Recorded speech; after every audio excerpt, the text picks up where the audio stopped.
Bom dia a todos. Sejam bem-vindos ao webinar da IEB. Eu gostaria de agradecer a presença de todos vocês aqui. Para quem não me conhece, meu nome é Graziela, eu sou a gerente comercial na IEB, e esse ano a IEB completa 16 anos no mercado. Nós somos detentores das marcas Global Fat, que acompanha todo o mercado de fertilizantes, o Global Crop Protection, que monitora o mercado de defensivos agrícolas, e o Global Chem, que acompanha o mercado de químicos industriais. E também a Diesel Economics, que é a nossa marca que monitora toda a cadeia de produção de petróleo e diesel.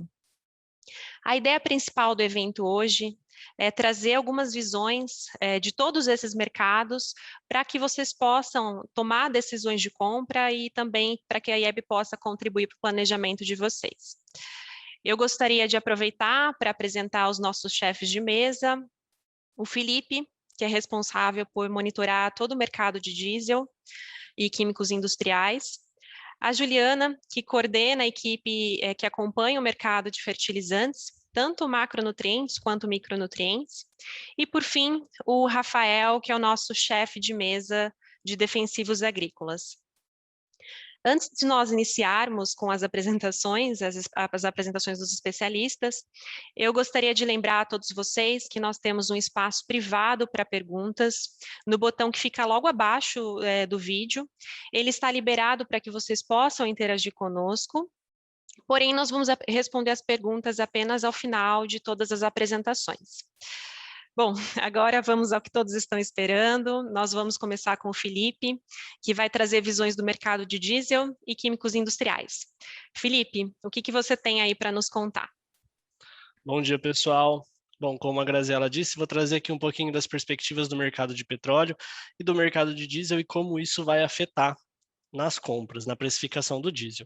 Então, a gente, para fazer esse acompanhamento, para ter esses cenários da previsão tanto do petróleo quanto do diesel, a gente acompanha o mercado das cotações, do Brent, do WTI, porque ele impacta diretamente na precificação do diesel A, devido à política de paridade internacional que a Petrobras adotou lá em 2017. Além disso, outro item de bastante impacto na precificação é o biodiesel. Então, a gente faz o acompanhamento das usinas de biodiesel, da produção de biodiesel, e de como que os leilões vão se comportar, porque a partir daí a gente tem a mistura nas distribuidoras e consegue compor aí o preço e como que o preço vai variar para o consumidor final.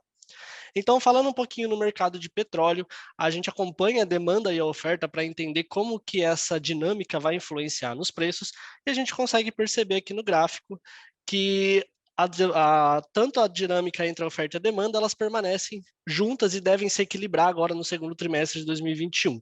Por que vai acontecer esse equilíbrio? Então, do lado da oferta, a gente tem que a OPEP decidiu manter os cortes de produção. Agora, no início de março, o cartel teve uma reunião e eles decidiram manter os cortes até o final de abril. Anteriormente, os cortes deveriam encerrar agora no final de março, mas eles decidiram continuar com os cortes até o final de abril, devido à fragilidade que a demanda está com que a demanda está se recuperando. Então, a partir disso, tanto a OPEP quanto os Estados Unidos devem começar gradativamente a aumentar a oferta. Então, a gente consegue ver aqui na linha azul que é a oferta. A oferta ela deve começar a se recuperar no segundo trimestre de 2021 e a demanda também, influenciado principalmente pelo aumento no consumo de combustíveis, devido ao aumento da vacinação no hemisfério norte, na região da Europa e dos Estados Unidos, que tem mostrado grandes avanços na vacinação da população, e com isso a diminuição das restrições deve promover aí o aumento na demanda de combustíveis. E isso impacta diretamente nos preços. Então, no webinar que a gente fez no final do ano passado, a gente mostrou que em 2021 os preços do petróleo iam começar a se recuperar, principalmente aí nessa dinâmica de cortes de produção e aumento na demanda. Então, em 2020 a gente teve um impacto bastante significativo na precificação. Os preços do petróleo reduziram bastante devido ao conflito geopolítico entre a Arábia Saudita e a Rússia, que acabou provocando um excesso de oferta do produto no mercado. E com o início da pandemia, a demanda de petróleo acabou reduzindo bastante devido às restrições, e com isso os preços caíram bastante. Porém, depois do segundo trimestre de 2020, onde a gente teve essa queda, os países decidiram reduzir a produção para conseguir equilibrar o mercado de novo, e desde então o mercado de petróleo tem se recuperado, e inclusive no começo de 2021 essa recuperação ela foi bastante acelerada, devido aos cortes voluntários da OPEP, da Arábia Saudita, nessas cotações. Então, os fatores que podem provocar alta é o aumento nos cortes de produção, o aumento na demanda, então a demanda, apesar de fragilizada, ela vem aumentando gradativamente, e a evolução na vacinação mundial, principalmente ali no hemisfério norte, que está bastante movimentado, está bastante acelerado. E os fatores de queda é o agravamento da pandemia. Então, no Brasil, a gente está tendo o agravamento da pandemia, a possível retomada de alguns lockdowns. Com isso, a gente reduz a quantidade de combustível consumido e com isso a gente tem uma redução na demanda. O Brasil é um país estratégico no consumo e na produção de petróleo, então o agravamento da pandemia deve aí, afetar as precificações, mesmo que sutil, esse cenário de queda para o segundo trimestre de 2021.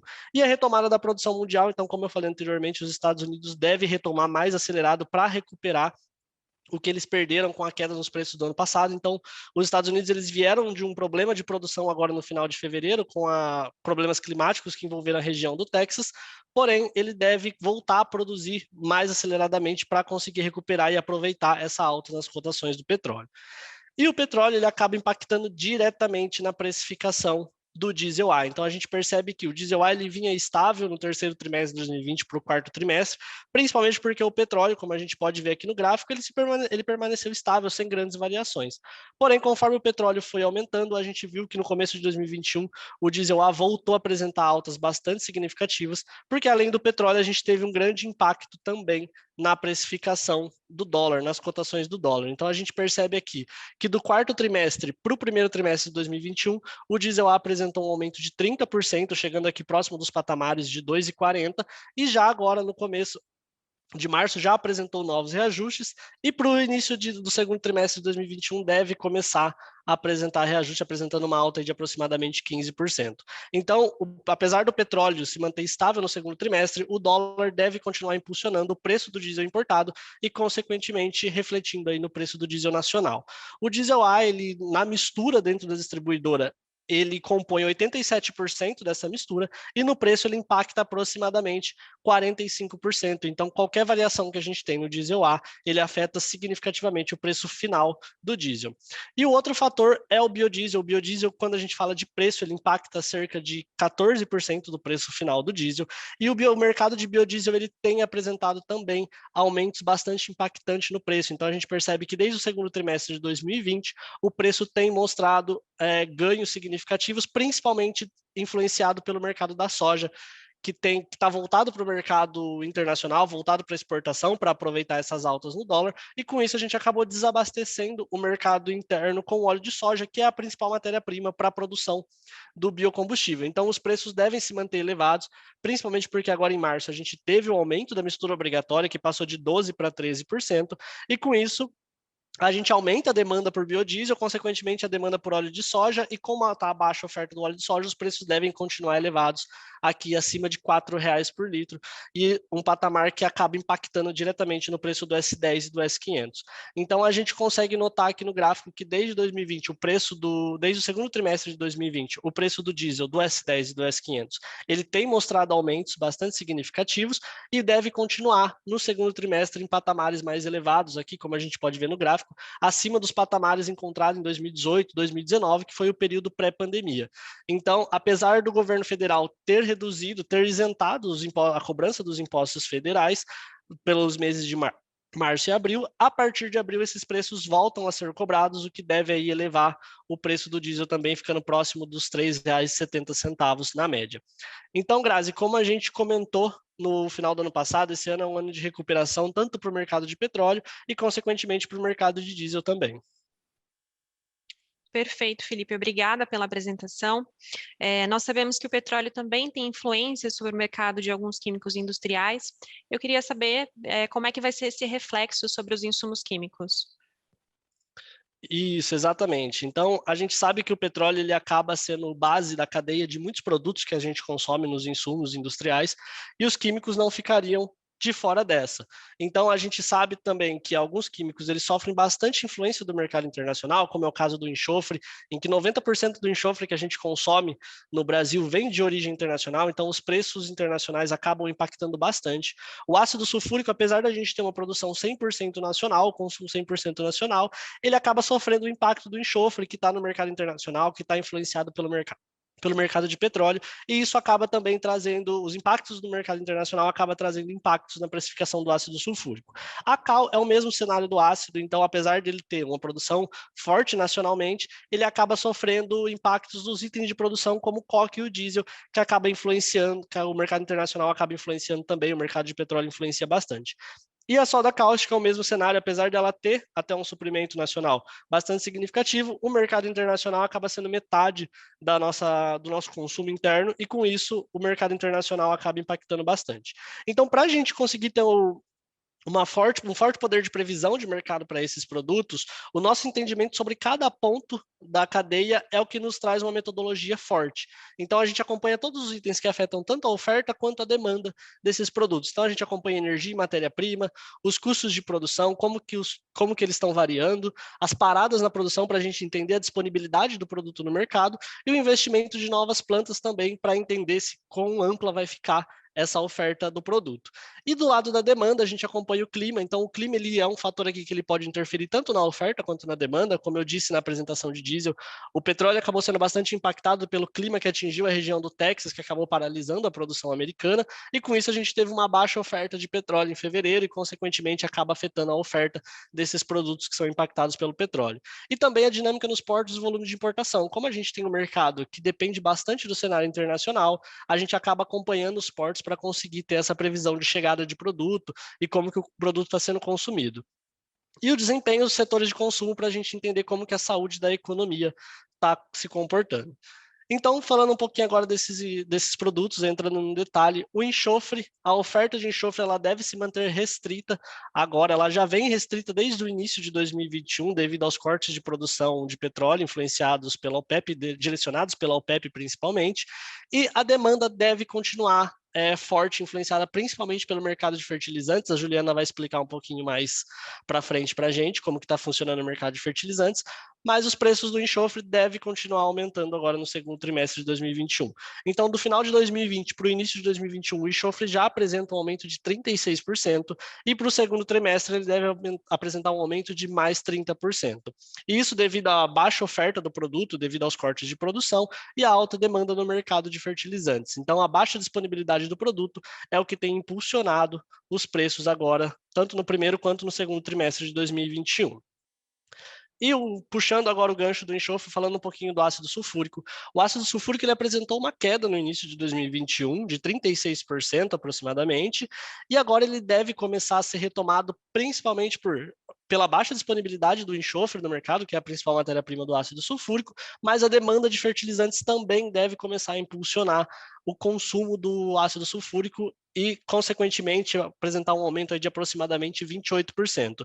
Então, a baixa disponibilidade da matéria-prima vai gerar uma baixa disponibilidade do produto, e a alta demanda no setor de fertilizantes vai impulsionar os preços em aproximadamente 28%.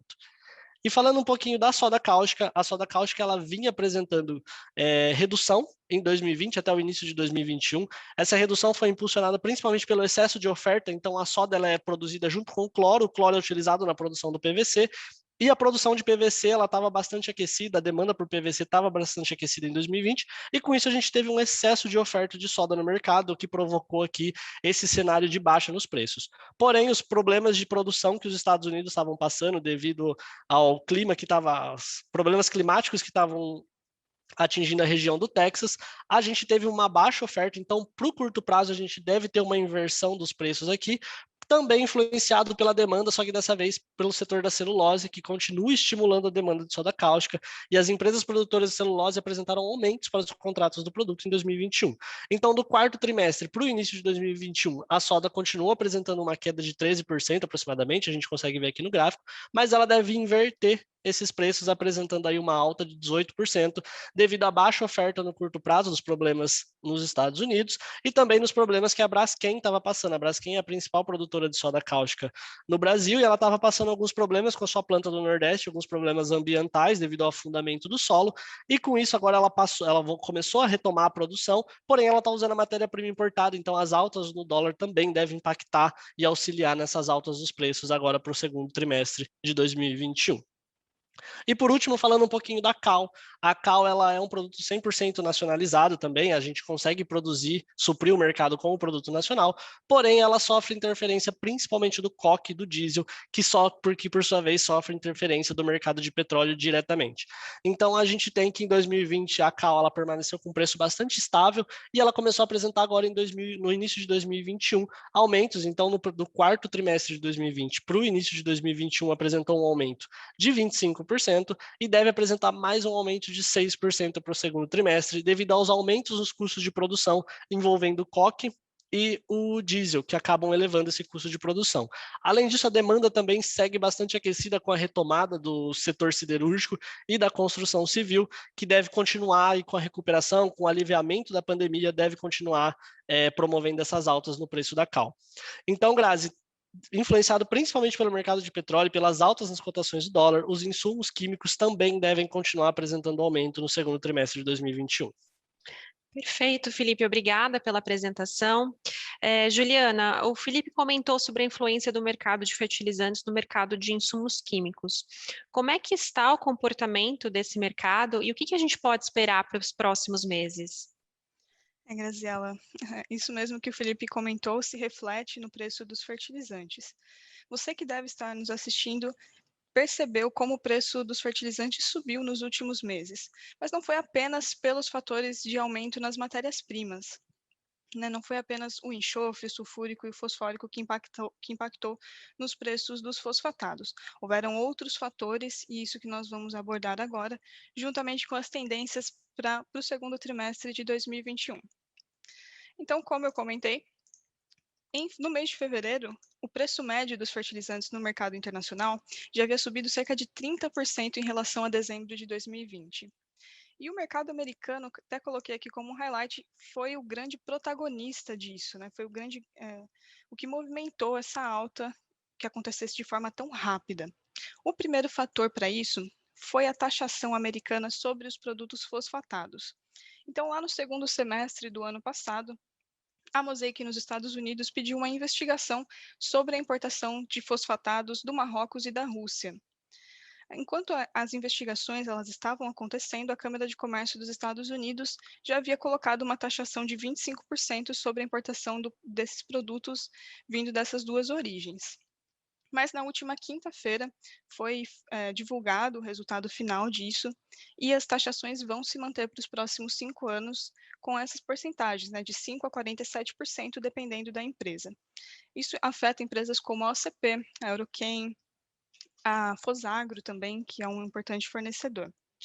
Isso deixou o mercado americano com preços mais altos de fosfatados. A Mosaic e outros produtores nacionais, eles estavam colocando preços cada vez maiores assim que essa taxação começou a ser aplicada, enquanto os produtores rurais nos Estados Unidos estavam conseguindo manter, estavam conseguindo pagar esse preço mais elevado. Então, esse foi um dos principais motivos para que o preço dos fosfatados, principalmente, tivesse essa alta tão rápida e tão expressiva. Além disso, a produção chinesa de ureia ela foi afetada no mês de janeiro. Na segunda quinzena de janeiro, a província de Hebei, na China, ela entrou em lockdown. E eles são importantes fornecedores, fabricantes de ureia para a China, para consumo interno. Então, isso aumentou a importação de ureia pelo mercado chinês e também houve uma menor oferta de produto no mercado interno deles. Não foi só isso que afetou a ureia chinesa nesse momento, também houve alta no preço do carvão mineral. Cerca de 56% das indústrias chinesas ainda usam carvão mineral para a fabricação de ureia. E o carvão mineral chegou aos maiores valores desde 2014. Então, realmente, foram dois fatores que contribuíram para o aumento de preços desse produto, desse fertilizante. Então, falamos de fosfatados e de nitrogenados. Um outro fator bastante importante foi o inverno rigoroso no hemisfério norte. Você deve ter acompanhado aí nos jornais como o inverno ele foi mais frio no hemisfério norte, Eu me lembro de ver uma reportagem sobre a Espanha, que em que em que as temperaturas estavam bastante baixas, mais baixas do que nos últimos anos. Isso se estendeu para a Europa toda e também para os Estados Unidos. Isso faz com que esse inverno mais rigoroso faz com que o preço do gás natural ele suba, porque precisa de mais gás natural para aquecimento. Então, o gás natural, que é uma matéria-prima para a fabricação de nitrogenados, teve aumentos também mais altos, aumentos mais significativos, na verdade. Um outro ponto relacionado ao inverno foram as tempestades que aconteceram na região do estado americano da Louisiana. Então, assim como o Felipe trouxe, né, relacionado com na região do Golfo, que o inverno acabou prejudicando o refino de petróleo, né, a produção de enxofre, isso essa nevasca na região de Louisiana prejudicou a fabricação de fertilizantes fosfatados. Existem algumas plantas nesse estado, inclusive uma da Mosaic, que precisou parar por 2 semanas.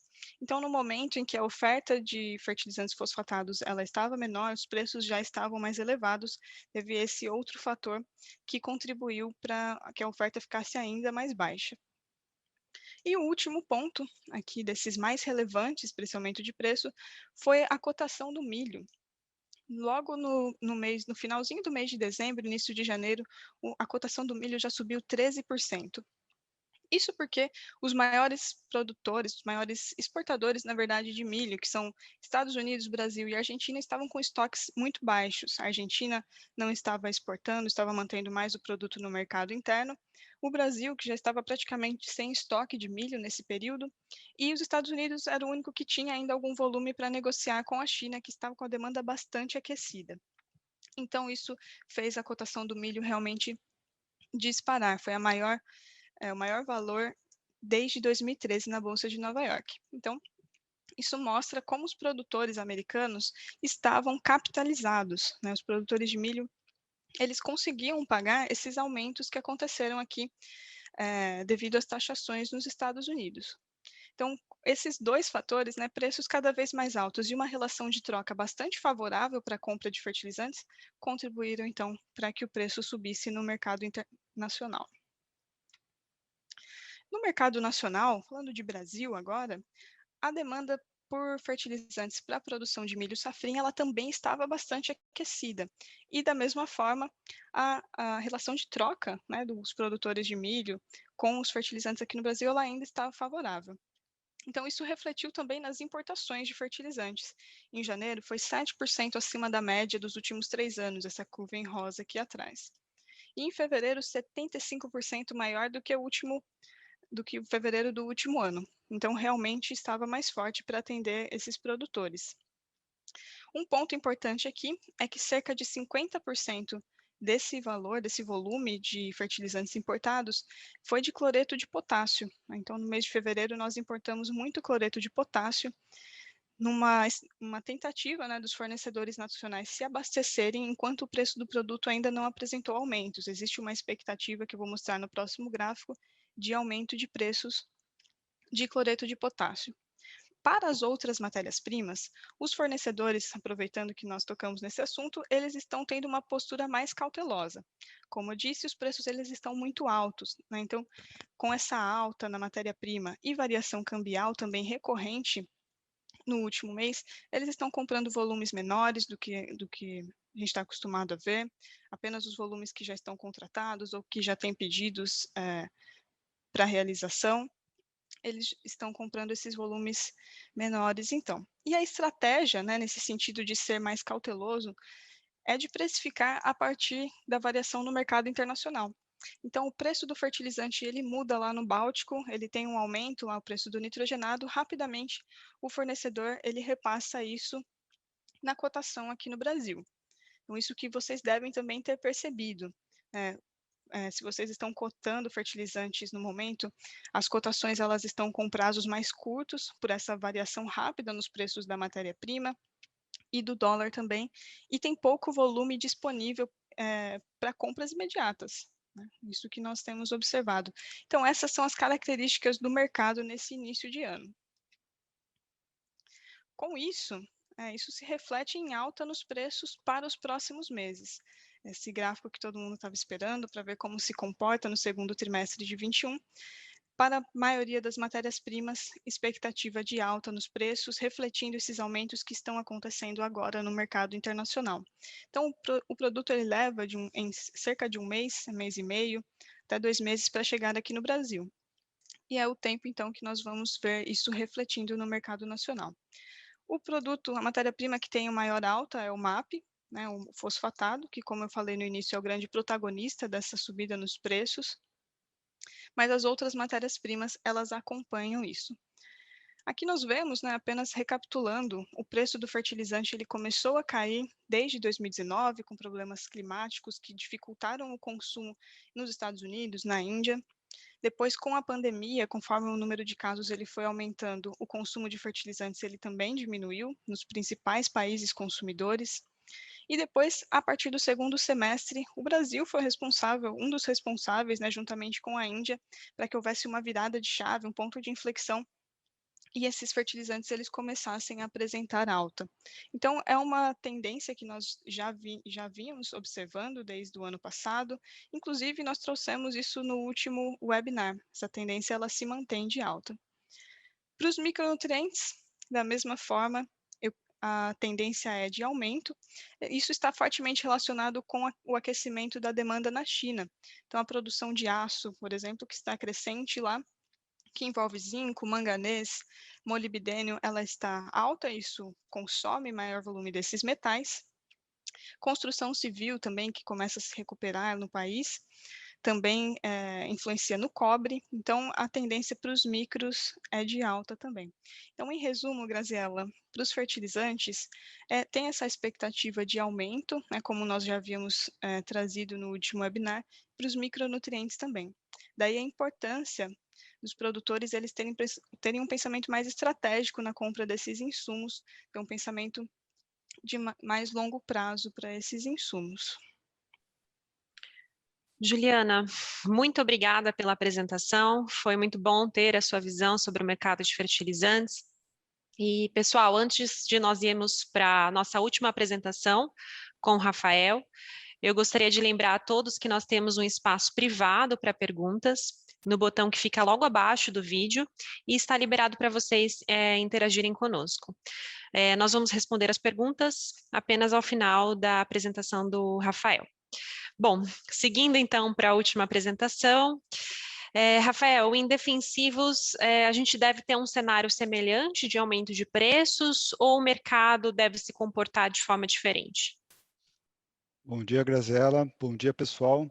Sim, né, como a gente nota, né, o mercado de defensivos ele está ligado à cadeia de petróleo também, né? Não é à toa que a gente começa nosso webinar falando do petróleo, porque vocês viram que praticamente todos os insumos têm uma ligação com a cadeia de petróleo e os defensivos não são diferentes, né? Eles têm a cadeia um pouco mais longa, mas a gente entende, né, que além dos aumentos de custo, alguns outros aspectos aí do mercado de defensivos devem impactar nos preços lá para frente. Mas vamos falar um pouco, né, sobre como que está o mercado lá na China, porque falar de defensivos e não falar de China é muito complicado, né? Então, começando sobre a produção de como os defensivos, né, a produção de defensivos na China se comportou nos últimos 10 anos, nós vemos que lá em 2014, 2015 foi o ápice, né, de produção de agroquímicos, alcançando ali 3,74 milhões de toneladas, e desde então ele veio numa regressiva aí de volume, justamente por conta das reestruturações que eles fizeram.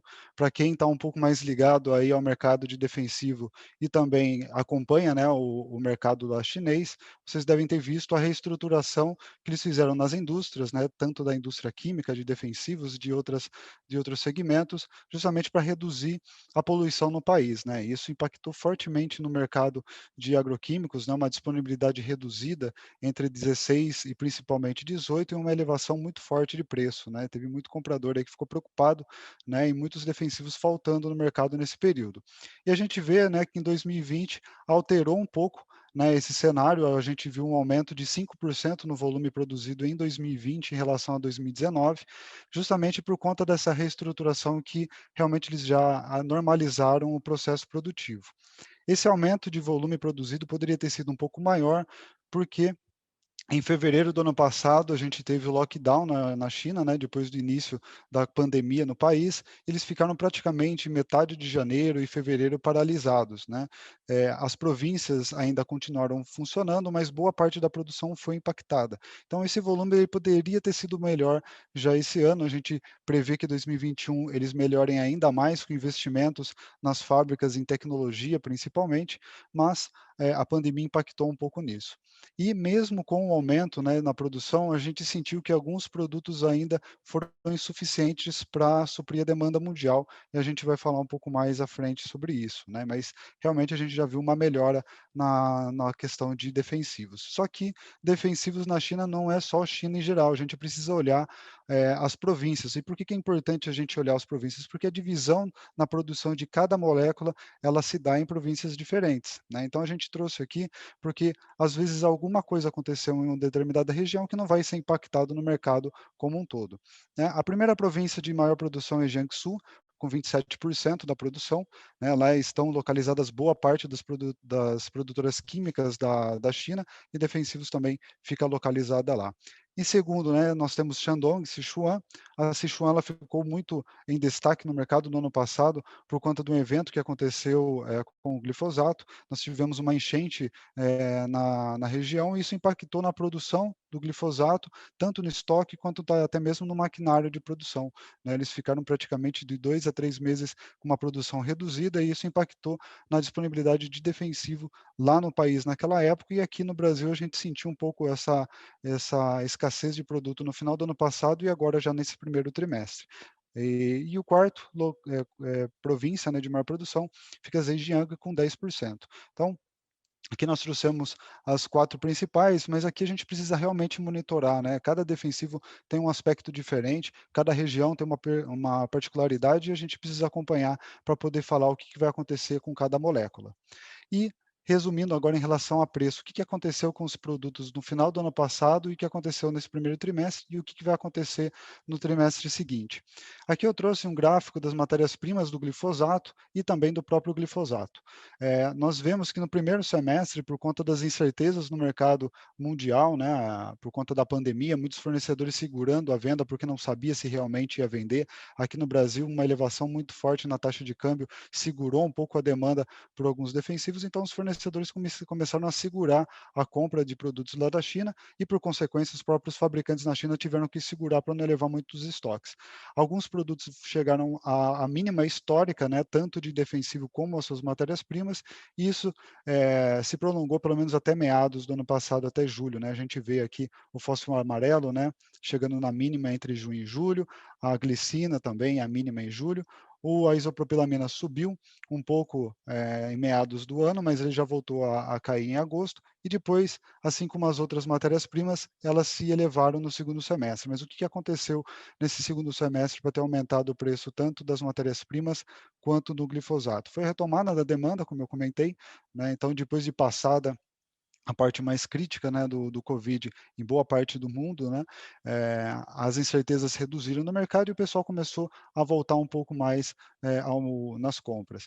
O próprio aumento das matérias-primas, como o Felipe já bem disse no começo do webinar, o aumento do petróleo, isso aumentou o custo de produção das matérias-primas e, por consequência, depois dos defensivos, então começou, a sentir um pouco isso também.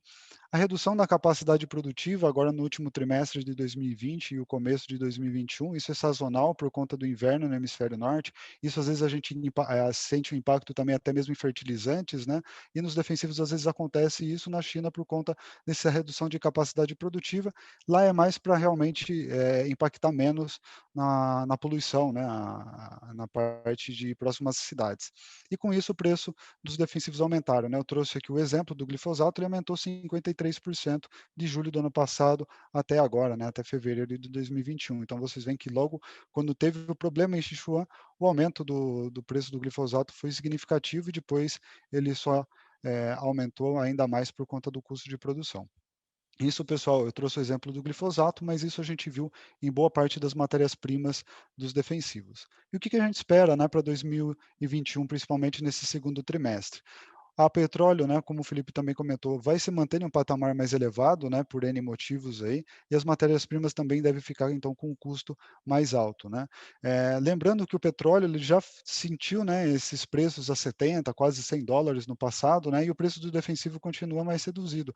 Só que lembrem-se que a China se reestruturou e o custo de produção deles aumentaram também, né, e a produção também não está na mesma quantidade que a gente tinha naquela época. Então, nós sentimos mais agora o aumento do preço do petróleo no custo final da matéria-prima.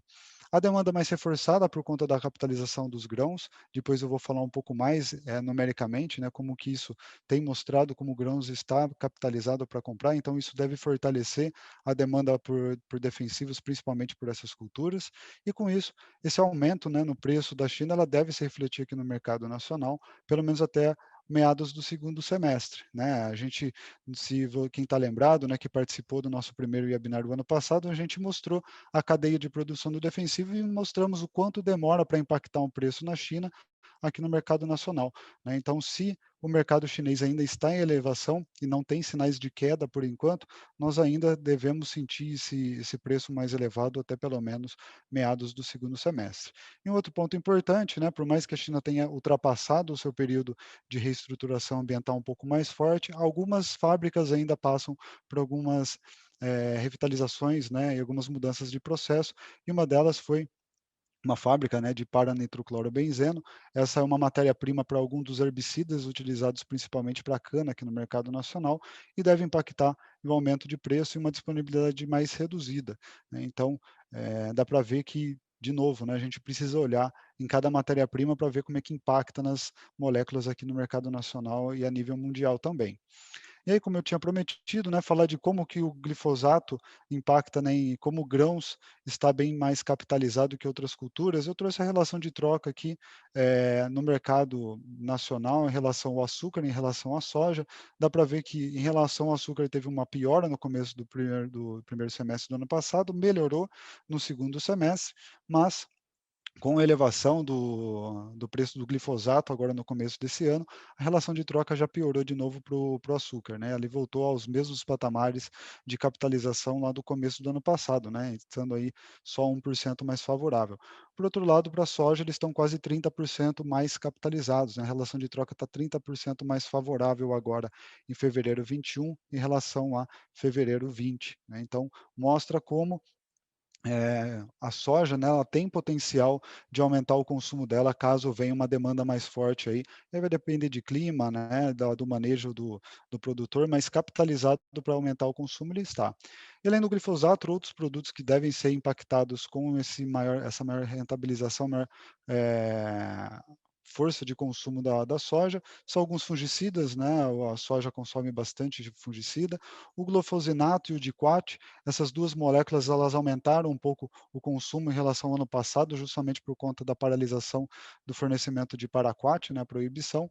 Eh, a gente vai sentir um aumento de preço nesses 2 produtos também por conta de uma fabricação um pouco, né, uma produção um pouco reduzida ainda na China, as fábricas ainda não conseguiram se reestruturar para atender a demanda mundial inteira. E o 2,4-D também, nós estamos já sentindo essa forte demanda pelo mercado de soja. Hoje, a oferta de 2,4-D no mercado nacional já está bem reduzida, né? E para entrar no spot agora vai ser um pouco difícil de encontrar 2,4-D. E um outro aí, o tiametoxam mais lambda, que também compete com o mercado de açúcar, né? Mas é muito mais voltado à soja, também deve ter uma demanda reforçada. Entre outros aí que são utilizados para soja. Então, tanto a demanda, né, fortalecida, como o aumento de custo deve manter esses preços em alta. Só que, trazendo alguma boa notícia, né, porque fechar o webinar trazendo só notícias ruins é um pouco complicado, então eu trouxe aqui, né, para vocês, principalmente para a cana, falar um pouco do Tebuturon. O Tebuturon foi um produto que, principalmente final de 2018, né, 2019, a gente sofreu com o fornecimento desse produto, né, as fábricas na China tiveram que paralisar a sua produção, voltaram só no final de 19, 2020 a gente normalizou ainda a produção e agora para 2021 nós temos pelo menos 6 fornecedores que podem atuar no mercado e fornecer Tebuturon. né? Além dessa maior competitividade, a gente viu que o preço internacional do Tebuchron caiu em média aí 11%, então isso deve melhorar ainda mais a disponibilidade de produto e um preço mais competitivo, e ele deve voltar bem próximo aos patamares diante da crise lá do Tebuchron. Essa queda ela deve ser mantida, mas com o aumento do custo, os produtos eles devem ficar em um patamar mais reduzido e nenhuma outra queda mais significativa a gente vai enxergar no mercado, né? Mas é uma oportunidade, né? Porque a gente traz aí para vocês checarem, né? No mercado nacional. Então, resumindo, né? Algumas moléculas genéricas a gente sente um aumento de preço, né? Por conta do aumento de custo e uma demanda mais reforçada, mas precisamos ficar atentos, molécula a molécula aí, que podem ter oportunidades no mercado, principalmente aí no mercado nacional. E é isso, Grazi, sobre o mercado de defensivos. Obrigada, Rafael, pelas informações. Entendo que, apesar de todas essas movimentações, a gente tem algumas oportunidades no mercado, e o que é importante é acompanhar, monitorar para que essas oportunidades sejam capturadas. Bom, pessoal, o nosso tempo está acabando. Algumas pessoas estão nos perguntando se a gente vai disponibilizar essa gravação. Depois a gente vai disponibilizar sim no LinkedIn da IEB, então vocês podem ter acesso a esse vídeo, né, essa conferência. E eu gostaria de agradecer novamente, em nome da IEB, a presença de todos vocês aqui. Atingimos aí quase 200 pessoas nos assistindo ao mesmo tempo. Eu espero que vocês tenham gostado do evento. Se vocês tiverem alguma dúvida ou quiserem conhecer mais sobre o trabalho da IEB, podem entrar em contato conosco pelo e-mail comercial@ieb.com.br ou pelo telefone 19 35 24 92 18. Muito obrigada e até mais.